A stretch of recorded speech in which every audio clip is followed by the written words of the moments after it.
Veni Creator Spiritus, mentes tuorum visita, implesso perna gratia, quae tu creasti pectora. Quid seris Paracletus, donum Dei altissimi,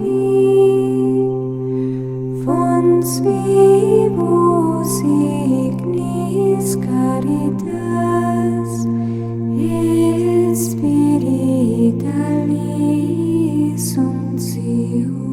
Tu septiformis munere, dextre Dei tu digitus, turite promissum Patris, sermone ritans cultura. Accende lumen sensibus, infunde amorem cordibus, infirma nostri corporis, virtute firmans perpeti. Ostem repellas longibus, pacem querones protinus, ductores sic te previo, vitemus omne noxium. Pertestiamus da Patrem, noscamus atque filium, Deo Triusque Spiritum, credamus omni tempore.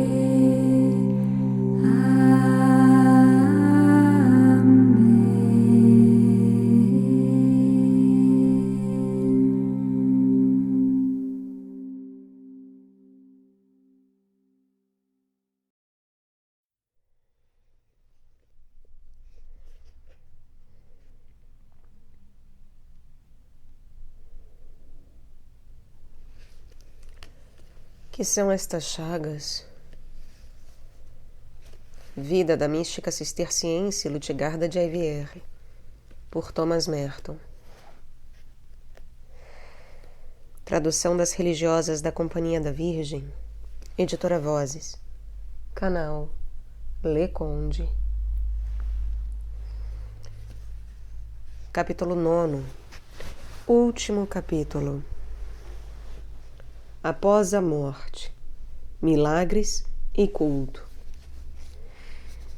O corpo de Santa Lutigarda, como o de muitos outros santos, conservou extraordinária beleza e frescura mesmo depois da morte. Não fora ainda depositada no túmulo, e já o Senhor se dignava manifestar por um milagre quanto lhe agradava a vida de amor e sacrifício que a monja levara. Quis, por esse meio, indicar aos fiéis que, se tivessem confiança na intercessão dela, seus pedidos seriam prontamente atendidos. Entre as monjas ocupadas, de acordo com a regra, em lavar o corpo e prepará-lo para a sepultura, uma havia cuja mão estava paralisada.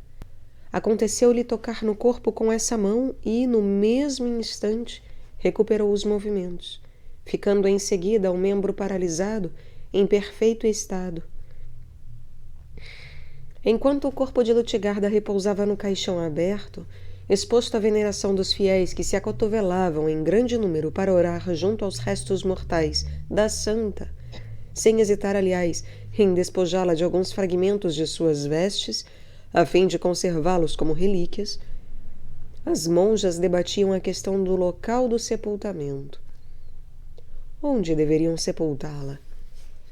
Pois era evidente que seu lugar não era, como de qualquer outra monja, no cemitério do mosteiro, o abade de Aoun, pai imediato do mosteiro, estava presente, e logo que lhe submeteram o problema, resolveu-o com uma só palavra: enterrai-a na igreja, é claro.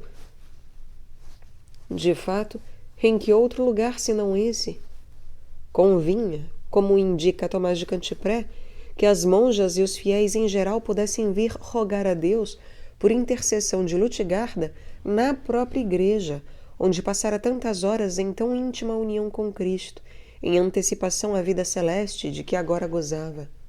Aliás, durante os derradeiros dias, uma das irmãs se havia lamentado de que Santa Lutgarda as deixava.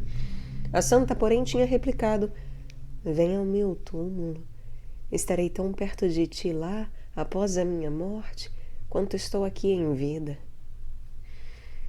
Tomás de Cantipré pensou encontrar nessas palavras como que uma profecia implícita de que Lutgarda não seria enterrada no cemitério do mosteiro, mas teria, na verdade, sepultura digna de ser visitada por peregrinos. E, de fato, era ainda incomum sepultar membros da ordem nas igrejas cistercienses, embora no século XIII esse costume se tivesse tornado geral, particularmente nos Países Baixos. Mesmo os que morriam em odor de santidade, raramente recebiam sepultura fora do cemitério comum dos religiosos. Somente mais tarde eram seus restos mortais trasladados para o claustro ou para a sala capitular, e talvez, após segunda trasladação, para a própria igreja. Naqueles dias, os decretos de Urbano VIII não estavam ainda em vigor, e embora Alexandre III houvesse reservado definitivamente o direito de canonização formal à Santa Sé, eram, todavia, permitidos cultos locais que surgiam por toda parte, de acordo com a devoção dos fiéis. Estavam sujeitos apenas à vigilância dos bispos. É essa a razão por que, mesmo depois de introduzida a prática de canonização formal, tantos santos houve que nunca foram formalmente canonizados, ou cujo culto foi apenas oficialmente reconhecido pela Santa Sé após vários séculos. É particularmente esse o caso dos santos de ordens contemplativas de clausura, que praticamente nenhum interesse demonstravam em relação à canonização de seus membros. De fato, tinham até a tendência a desencorajar o culto público em muitos casos, como sendo um aborrecimento, pois destruía a paz e a tranquilidade da comunidade. São Bruno, por exemplo, fundador da Cartucha, nunca foi oficialmente canonizado. Nem tampouco o foram nossos santos Estevão Harding e Alberico, nem Santa Gertrudes, a Grande, que, entretanto, tem seu lugar no calendário da Igreja Universal. O mesmo se aplica a muitos outros santos populares medievais e à própria Santa Lutgarda, que, como veremos, embora venerada com o maior fervor pelos fiéis durante vários séculos, não recebeu senão em 1584 o reconhecimento oficial da Santa Sé. O corpo de Nossa Santa havia apenas sido colocado no túmulo e já os peregrinos começavam a afluir de todas as regiões. Surgiu o costume de colocar braçadas de lírios sobre a pedra tumular que lhe cobria as relíquias e que estava protegida por grade de ferro forjado. Eram os lírios, assim consta, suas flores preferidas. De agora em diante, avançamos por entre curioso amontoado de pormenores, pois, na veneração dos santos na Idade Média, a imaginação levava os homens a formas de devoção que eram ora gentis e edificantes, ora excêntricas e estranhas. Felizmente, o caso de Santa Lutgarda é relativamente simples. O leitor moderno julgará provavelmente que a devoção tributada por Tomás de Cantipré à sua mãe espiritual tomou feição decididamente horripilante quando este começou a formar o projeto, mesmo antes da morte dela, de lhe fazer cortar uma das mãos apenas expirasse, a fim de guardá-la como relíquia. Nessa época, porém, nada havia nisso de muito insólito. Contudo, quando Tomás pediu à abadesa autorização para mandar amputar a mão direita de Santa Lutgarda, a boa senhora não pôde, segundo se queixa amargamente o dominicano, calar-se, e em breve o fato chegou ao conhecimento de Lutgarda. Um dia em que ele a viera visitar, a santa o considerou com gravidade. Ele disse: ouve, meu filho, sei que estás projetando cortar fora uma de minhas mãos depois de minha morte. Por que quererias fazer tal coisa? De que te serviria a minha mão? Tomás, cheio de confusão, corou e tentou explicar. Eu acredito que a tua mão, se eu a conseguir, como é meu intento, será para mim motivo de grandes benefícios, tanto espirituais quanto físicos.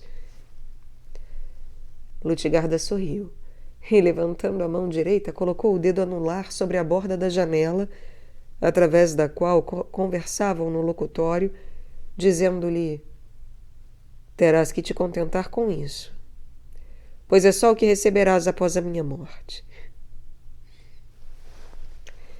Encorajado pelo tom alegre da santa, Tomás replicou que de modo nenhum ficaria satisfeito com algo menos do que uma de suas mãos ou mesmo a cabeça. Bela maneira de falar a uma religiosa. Mas, na verdade, os costumes naquela época eram bem diferentes dos nossos. Não pôde Tomás estar presente à morte da santa, mas um dos irmãos conversos, que prestavam serviços às monjas de Jaivierre, se aproximaram do corpo, projetando cortar-lhe uma das mãos a fim de a ter como relíquia. Pensaram, todavia, que seria demasiado e contentaram-se em tirar-lhe um dedo e 16 dentes. Quando o bom dominicano chegou ao local do drama, ouviu falar dessa profusão de relíquias. Não sabia, porém, qual o dedo que lhe haviam cortado. Disse então consigo mesmo: muito bem, tiraram-te um dedo, Madre Lutgarda.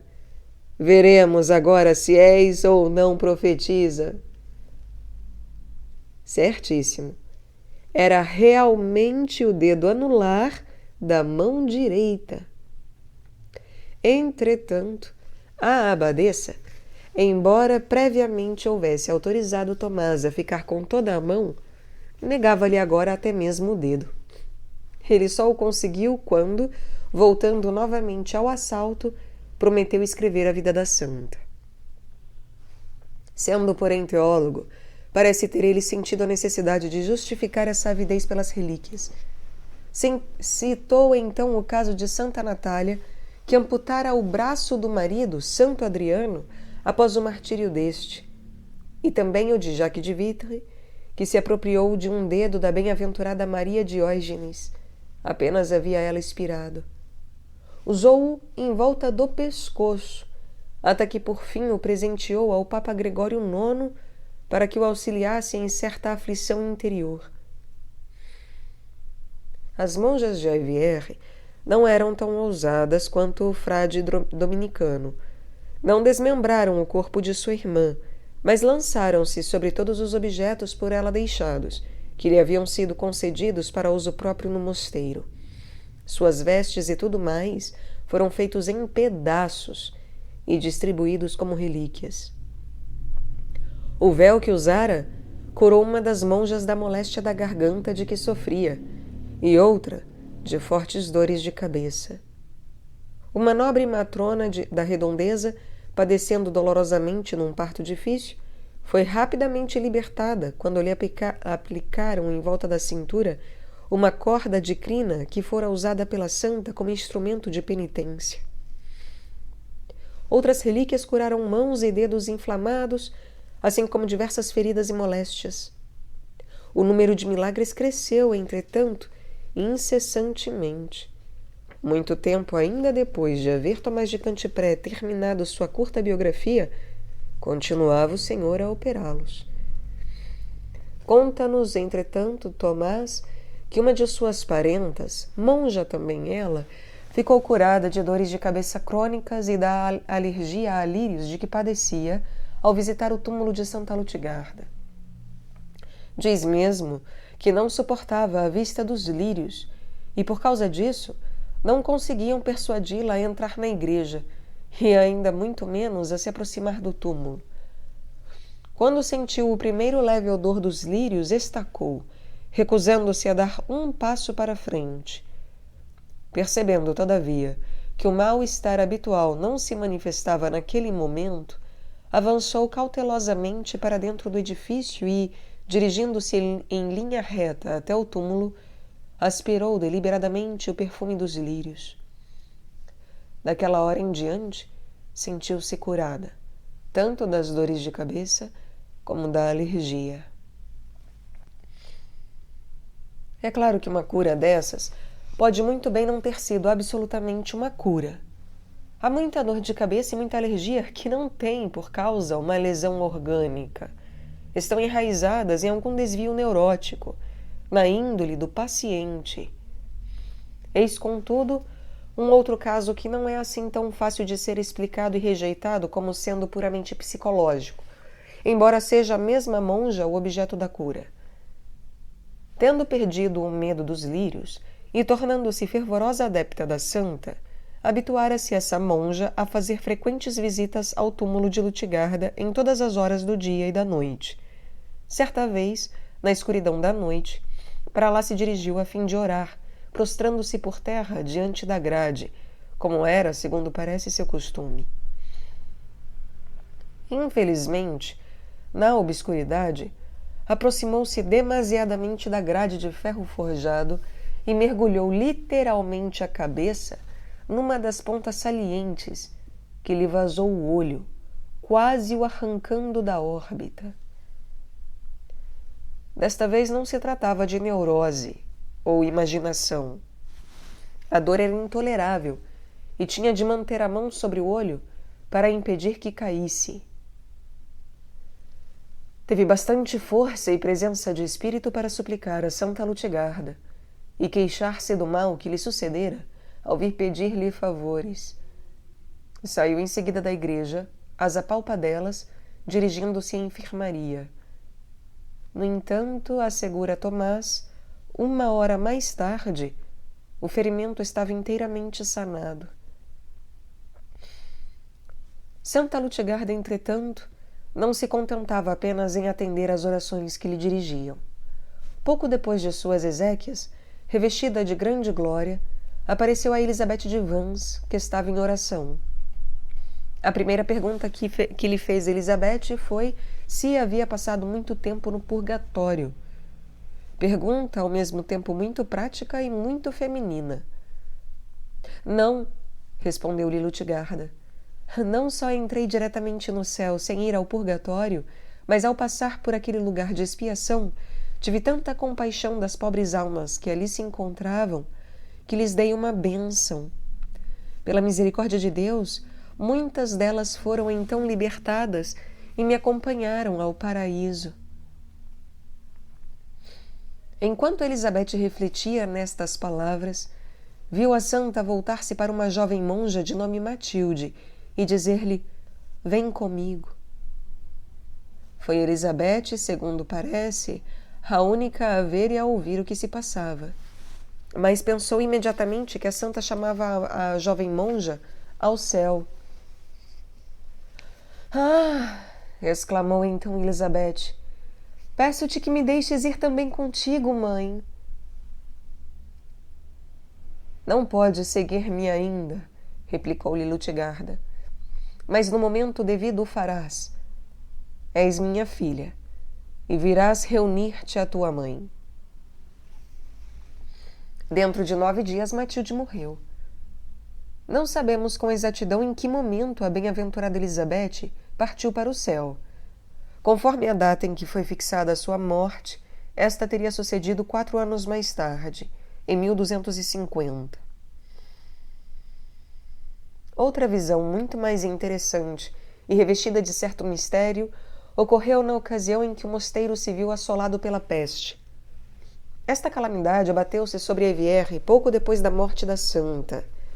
Foi tal a violência do mal que, em curto espaço de tempo, 14 das monjas mais fervorosas e de maior valor faleceram. O próprio Tomás se achava presente quando 2 das religiosas, irmãs também segundo a carne, morreram uma após a outra, com poucos minutos de intervalo. Foram enterradas no mesmo túmulo. Em seguida, a missa cantada pelo dominicano em sufrágio de suas almas.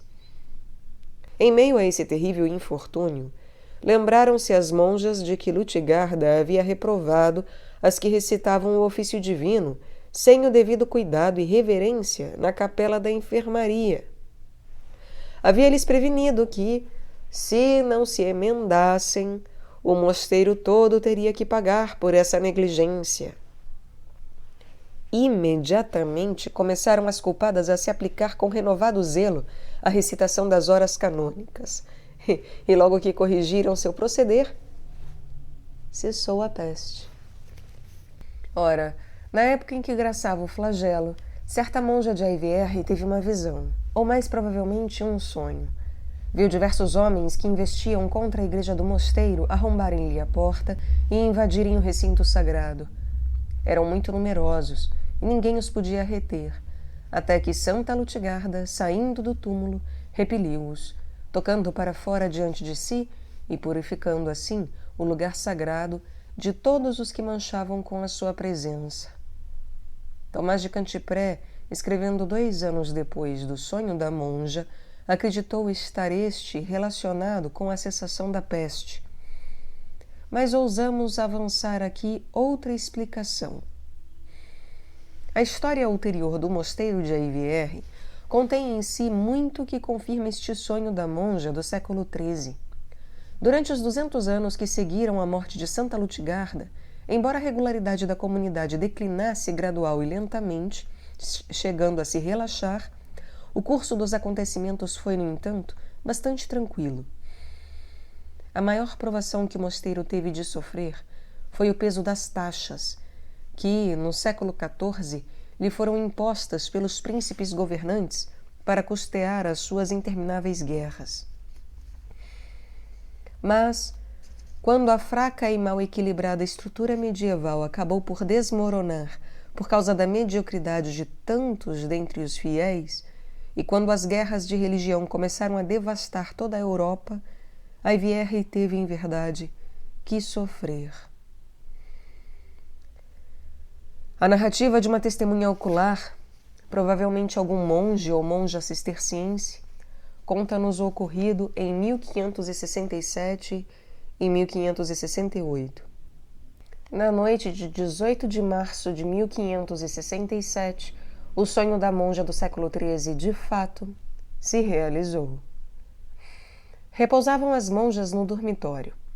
Um destacamento de 60 soldados surgiu, escalou os muros e invadiu os claustros antes que alguém tivesse tempo de perceber-lhes a chegada. As monjas foram acordadas pelo estrondo de enorme força a bater de encontro à porta do dormitório, fechada à chave e com barra de ferro.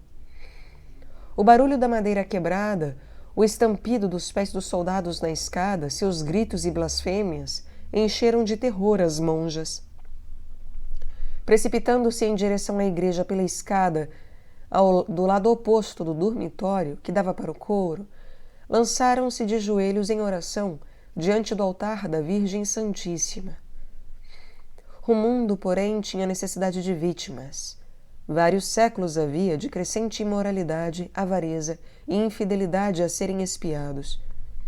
Após 1 hora, mais ou menos, de trabalho, os soldados conseguiram finalmente arrombar a porta do dormitório. Lançaram-se furiosamente através da sala e chegaram à igreja. As monjas se haviam reunido, abraçadas umas às outras, formando um compacto grupo e recusando separar-se. Mas os sanguinários malfeitores lhes bateram brutalmente de punhos cerrados ou, com suas adagas, cortando-lhe os braços, forçando-as a se separarem e vociferando ordens para que lhes entregassem os cálices e outros objetos preciosos. Exigiam, além disso, que lhe fosse paga uma soma como resgate de certo prelado que eles mantinham prisioneiro. O objetivo principal desses malfeitores era a pilhagem. Queriam dinheiro, prataria e tudo que tivesse valor. Não hesitaram, porém, em espancar as monjas, tratá-las aos pontapés e arrastá-las de um lado para outro, até ficarem cobertas de sangue. Algumas delas estavam semi-mortas. Durou esta cena a noite toda. O cronista não nos diz o que pode ter sucedido ainda às infelizes irmãs. Às 3 da madrugada, entretanto, partiram, levando consigo tudo que no mosteiro era de algum valor. É preciso salientar que esses homens não eram necessariamente protestantes. A Bélgica, nessa época, achava-se invadida por tropas francesas, espanholas e de outras nacionalidades, todas igualmente indisciplinadas.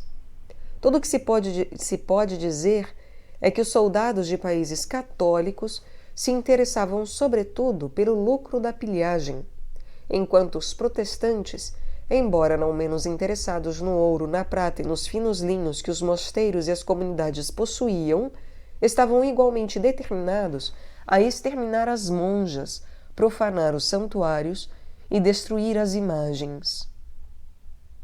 Não tinham os católicos esse ódio formal à sua própria religião, mas, excetuando-se isso, um mosteiro não se achava mais seguro nas mãos dos franceses ou dos espanhóis do que quando à mercê dos gueux. A razão disto é que os homens que, de ambos os lados, compunham os exércitos eram todos igualmente sem religião. Se os chefes conservavam ainda certos princípios de ordem externa, as tropas que constituíam os exércitos eram formados de indivíduos sem instrução, selvagens e embrutecidos. Eram homens que tinham perdido o que possuíam de humano e se haviam tornado como lobos e ursos, esquecidos havia muito do nome de Deus, salvo para o blasfemar, e que, talvez, jamais houvessem recebido sacramento algum a não ser o batismo. A partir desse momento, tiveram as monjas que construir esconderijos especiais para todo objeto usual, desde os livros do coro até as panelas e os potes. Nada estava seguro. Sofreram dessas incursões esporádicas pelo espaço de 10 anos. Finalmente, em 1579, foram expulsas definitivamente, sendo obrigadas a vaguear de um lugar para outro durante 12 anos. Enquanto isso, Aivière se tornou um covil de ladrões, sendo afinal entregue às chamas e inteiramente destruído. Tais foram os sofrimentos da comunidade. Não haviam, contudo, perdido as relíquias de Santa Lutgarda. Em 1600, o mosteiro surgiu do meio das ruínas. Elevou-se novamente em simplicidade e, tranquila, a vida religiosa ali começou por mais 200 anos. Entretanto, antes daqueles negros dias do século XVI, Aivière e o túmulo de Santa Lutgarda, desde muito, se haviam tornado centro de peregrinação. No século XVII, o culto retomou todo o seu vigor, principalmente, porém, desde que foi, enfim, oficialmente reconhecido por Roma, nos mais sombrios dias da crise sofrida pelo mosteiro em 1584, na ocasião, precisamente, em que os claustros e edifícios foram abandonados e a igreja se tornou covil de ladrões. Nesse ano de 1584 é que Lutgarda foi inscrita no martirológio romano e, provavelmente, ao retornarem as religiosas ao seu mosteiro, as relíquias da santa foram trasladadas, sendo colocadas sob o altar que lhe foi dedicado. A data dessa elevação não é certa. Encontramos, entretanto, o fato mencionado no Gosaphyllatium Belgicum, de Raicius, composto em 1628. Antes dessa trasladação, já em 1565, Margarida de Parma, que então governava os Países Baixos, enviara algumas relíquias de Santa Lutgarda ao rei de Portugal. É, por conseguinte, provável que no século XVI a distribuição dessas relíquias estivesse sob o controle eclesiástico. Mais tarde, as mesmas relíquias que haviam sido enviadas ao rei de Portugal foram conservadas na abadia de São Salvador, em Antuérpia. Entretanto, os fiéis continuavam a colocar lírios sobre o túmulo de Santa Lutgarda. e as mães, prestes a dar à luz, passavam ao redor dos rins o cinto que ela usara a fim de obter um feliz parto, ou então sentavam-se na estala que ela havia ocupado no coro. Não quer isso dizer que, para tal, entrassem no coro das monjas, embora quase tudo seja possível no estado de irregularidade em que havia decaído, naquela época, a ordem cisterciense. A velha estala que Lutgarda ocupara quando prioriza em Santa Catarina foi, durante longo tempo, preservada num mosteiro beneditino em Milen. Pode ainda hoje ser vista num mosteiro de monjas bernardinas, ramo este de família cisterciense, em Coren. É provavelmente esta a estala que atraía outrora os peregrinos, e não a de Aivière. Em 1741, o bispo de Namur declarou que desejava incentivar e aumentar a devoção dos fiéis para com Santa Lutgarda. Concedeu indulgências a todos os que lhe venerassem a imagem e as relíquias. Foi o rescrito confirmado por seus sucessores em 1773 e 1783. Embora a abadia de Aivière tenha sido finalmente destruída na Revolução Francesa, as relíquias de Santa Lutgarda foram salvas. As monjas as conservaram sempre consigo, ao errarem de um lugar para outro, de solar em solar, por toda parte onde alguém lhes desse, por algum tempo, abrigo. No ano de 1804, as derradeiras monjas, únicas que restavam de toda a comunidade, viviam perto da aldeia de Ytré e observavam a regra mitigada. Foi a igreja paroquial dessa aldeia que, afinal, herdou as relíquias de Santa Lutgarda e da bem-aventurada Sibila de Gages. Vendo a última abadesa de Aivière que não havia a menor esperança de jamais poder reconstruir o mosteiro, resolveu doar as relíquias à paróquia. Isso se deu em 1819. Os relicários vistosamente trabalhados, contendo diversas relíquias importantes da santa, datam do século XVII.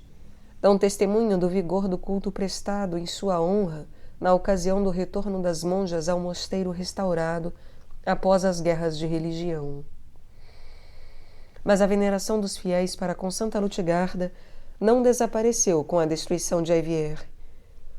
O século XIX viu renovarem-se todas as indulgências, que foram todas confirmadas pela Santa Sé. Em 1838, por indulto da Sagrada Congregação dos Ritos, foi Lutgarda colocada entre os santos venerados na arquidiocese de Malines, sendo-lhe a festa fixada a 16 de junho. Em 1872, o arcebispo desta arquidiocese concedeu indulgência de 40 dias a uma oração dirigida a Santa Lutgarda. A diocese de Namur também celebra sua festa. No antigo calendário cisterciense não havia praticamente festas de santos de nossa ordem, além de São Bernardo, São Pedro de Tarentse e Guilherme de Bourges. Mesmo no Menológio de Henriques, impresso em Antuérpia em 1630, encontramos entusiástico elogio a Santa Lutgarda, mas não há menção de alguma festa em sua honra na ordem. Sem dúvida, as obras de Henriques, de Manrique e outros cronistas cistercienses do século XVII muito contribuíram para atrair a atenção sobre os santos da ordem. Em 1651, sob o governo do abade-geral Claude Vossin, o capítulo geral empreendeu uma reforma integral do breviário cisterciense e de outros livros litúrgicos. Apareceram então muitas festas de santos nessa edição revista. Assim, embora tenhamos perdido a maior parte de nossa antiga liturgia com as correções que os nossos maiores naquele tempo achavam tão necessárias, ganhamos, sem dúvida, muitas festas de santos nossos. Santo Estevão Harding, por exemplo, com festa em que se celebram 2 missas, a 17 de abril. As santas Franca e Edviges, como os santos Sacerdos Roberto de Neumünster e Galgam, todos com festas de 3 lições. Nossa Santa Lutgarda obteve festa de 12 lições, equivalendo ao rito duplex ou duplo, de que ainda goza nas dioceses de Malines e Namur.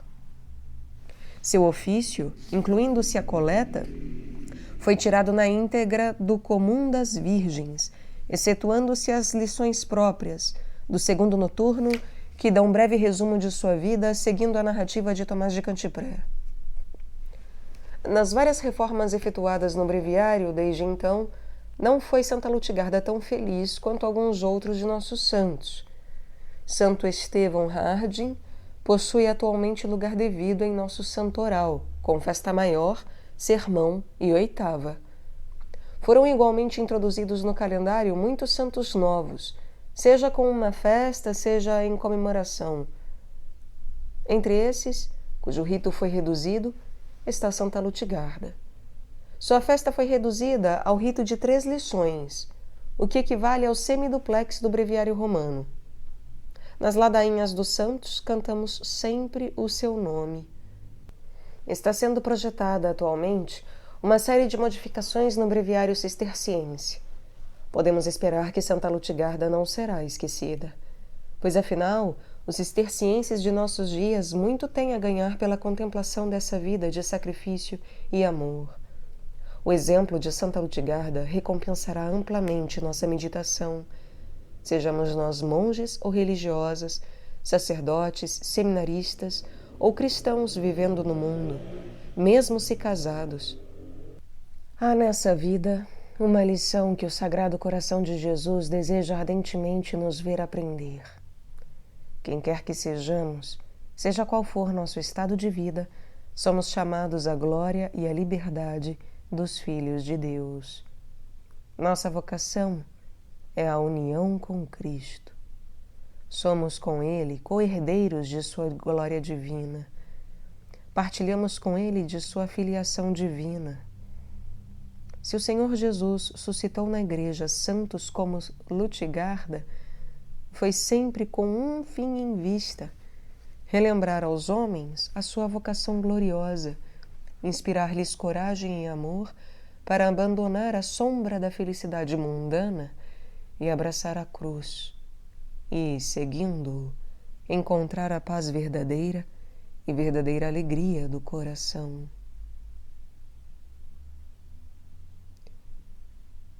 Lutgarda se apresenta a nós, ferida pelas chagas de Cristo, as chagas do seu amor, participando da sua paixão, e isso para nós, para que possamos aprender dela a desprezar nossa vontade própria, a renunciar à estreita e mesquinha preocupação de nós mesmos, que regela e contrai o coração e nos mantém dia após dia nas sombras da inquietação, da inveja e do temor. Aí está Santa Lutgarda, com o próprio coração a sangrar, para nos inspirar a que nos armemos para a luta contra o nosso egoísmo e tomemos de assalto o céu pelo amor e a abnegação.